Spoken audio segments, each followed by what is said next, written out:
Welcome to the Posture Pros. Today we're going to be talking about 3 vital signs that may be missed during your annual physical exam. And unfortunately, a lot of these tests are now not being done in elementary schools to basically test the physical aspect of the health of our kids. Absolutely. And so when you go to see your doctor and you're going for a physical, it's funny that it's called physical when really they should probably call it an internal, Yes. right? Because what they're looking at is your internal machinery. What is your heart rate like? What is your blood pressure, blood sugars? You're taking a blood draw. And so they're looking at, how all of the internal machinery is working.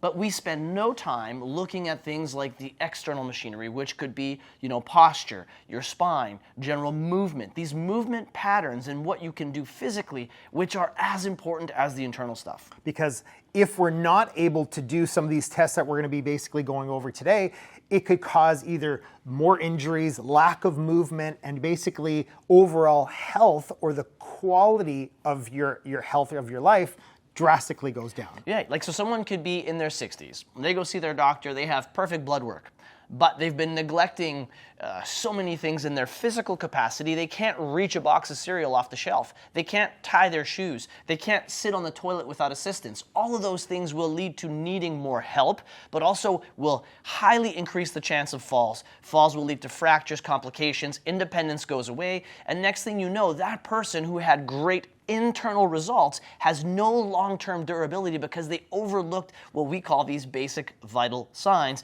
in your physical health. Yeah. So the first one we're going to go through today is basically the sit and basically get up test. This one tests so many different aspects of your overall movement, flexibility, strengths. Everything is basically tested in this one thing. Basically what it is that can you sit and get up with using little or no help with either a hand, a knee, anything like that. Ideally, we basically could go straight down, straight up without any assistance whatsoever. And the reason this test is important, as I just mentioned, falls, the risks of falls, the complications. Number one, if someone does fall and they can't help themselves get back up, it's a huge problem. Yep. The other reason this test is so important is because it tests the mobility or the flexibility of your low back, your hips, your knees, and your ankles, which in society, we spend no time, well, I should say North American societies, a lot of Western type societies, we don't spend any time sitting on the floor. We're always sitting in a chair.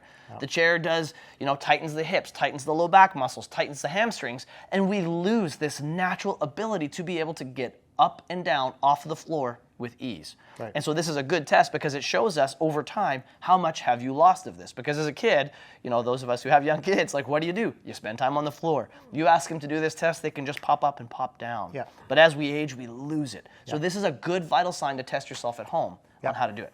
So, should I try it? Yeah, let's try it. Okay, so standing here with my feet, my normal stance, all I'd want to do is cross one foot over the other. Now what I need to do is sit on the ground in this position and then come back up, ideally without having to use my hands and without putting a knee down, right? This might not be possible for everybody. So let's go through first variation. Ideally, I can sit in a cross-legged position and I should be able to just come back up without using my hands. Now that might be super challenging for a lot of people. So what would some of the alternate, what would you see in some people who can't do it like that? Well, they cross, maybe they can't, they're gonna lose balance, so they put a knee down, right? Maybe then a hand goes down, and then they would sit on the ground. But every time you have a point of contact like hand, that's a loss of point. If my knee goes down, that would be 3 points of contact to come up. So the closer we can go to 0, the better we score on that test, the better the vital sign is, and it's a good indicator of longevity, durability, and again, lower body mobility. So if someone does this test and let's say they go, oh, I scored, I needed 4 points of contact, which I always love something that could be concrete because then we could measure it again and see how we're doing. Totally. So what could they do to either, make it more flexible, stronger to be able to do this exercise? So there's so many things that come into play there. Number one, with us being chiropractors, we just look at the condition of their low back and their hips. So getting the low back and the hips moving properly, getting proper range of motion back in the lumbo-pelvic complex is of key importance. So making sure that is functional and healthy. Other than that, there's the exercise where someone can just practice getting down on their knees and getting back up. So something as simple as getting down on one knee, down on the other knee, hip up, hip up. And then you could reverse it going in the opposite direction, right? To make sure that we're working on that unilateral leg strength, but also working on some hip mobility. Now, one thing that, I was talking with a patient the other day, especially about that is, if they're doing a workout, whether it's at the gym or at home, instead of, just normally, let's say, reaching up and picking a weight, do that exercise. Right. And now you're incorporating that exercise in your regular workout. So you're just working on that exact skill, but just way more often. And then the other thing that's crucial, and the reason we lose this, is because we don't sit on the ground. And so picking a time throughout the day, like if you have a routine where, I don't know, for those who don't watch TV anymore, maybe it's social media. If you're used to doing, an hour of social media, 30 minutes of social media on your phone after dinner, do it on a carpeted floor. Practice sitting on the floor to naturally increase that mobility. You'll be doing some passive mobility in a sense. Maybe you only last 5 minutes because it's uncomfortable. That's fine. Spend 5 minutes on the ground, and when you go to get up to be on the couch or in your more comfortable position, think about your hands, your knees, and try to always get up using your hands and knees as little as possible. Yep. So part of improving that is just spending time sitting on the ground and ideally cross-legged to work on that challenge. Perfect. Okay. So what's number 2? Number 2 is the sit and reach test. And we were talking about this. You mentioned how some of these things we do in school. I mean, there's so many things we used to do in terms of screening kids that we've abandoned for other reasons. But the sit and reach test tells us so much about, again, the health of the low back and really importantly, the hamstrings. We have so many people who are sedentary, who have hamstrings that shorten. And when those hamstrings shorten, man, do they cause postural issues, back issues, knee issues, all kinds of problems. In health, it doesn't allow you to put your shoes on because you can't reach down to the ground. Picking something up off the floor, you're more likely to blow out your back if you don't have that normal range of motion. Okay, so you want to demonstrate the sit and reach test. So the sit and reach test, there's many ways to do this, but the whole idea is you're sitting on the ground. We call it a long sit, so the legs are straight. Now the goal would be for Dr. Dan to be able to reach forward and touch his toes, right? And so he should reach forward and be able to touch his toes. If someone can reach the toes, that is good, healthy range of motion. Now some people are super flexible and they could go like a foot past their toes. Amazing if they can. Where it's problematic is if you cannot reach your toes, or if you're, 6 inches, a foot, 2 feet. Basically, the further away his toes are from his hands, the tighter the hamstrings, the tighter the low back, and the more problematic it will become down the road, causing all kinds of issues, pain issues, so on and so forth. So the solution?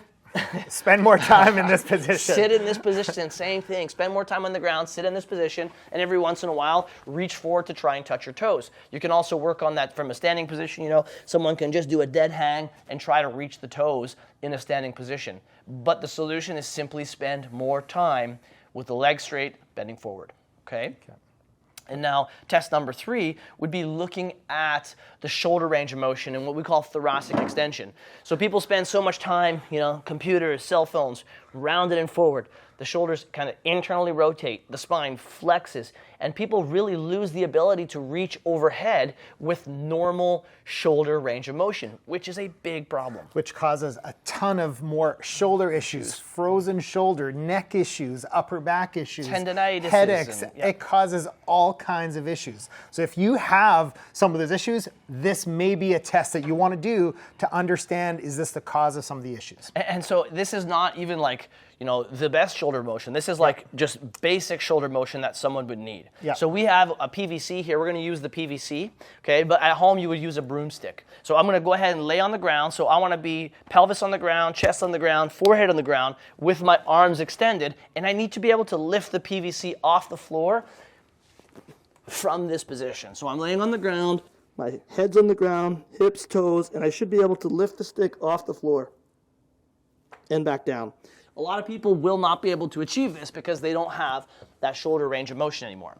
So what are some of the things they could do to work on that if they cannot achieve that position? One of the best exercises, and that we talk about this with all our patients, it's one of the required postural exercises that our patients should do, is the wall angel. Absolutely. So again, you could refer back to videos that we have on our YouTube channel that basically specifically focuses on the wall angel. But basically what we have is we have hips on the wall, shoulders, head, elbows, and hands as we're bringing arms up and down. So we're working on the range of motion of the shoulder, those postural muscles in the back of the shoulder, rotator cuff, all those muscles are working to have that movement. And the other one you could do is just laying on your stomach. We call it a prone extension. Some people refer to it as a Superman. So you're just laying face down on the ground, and what I try to do is lift my chest and shoulders off the ground. So I'm laying here like this on the ground, and I just try to lift my head and shoulders off the ground, looking straight ahead, holding for a few seconds, relax, and repeat. Yeah. Okay. So hopefully those 3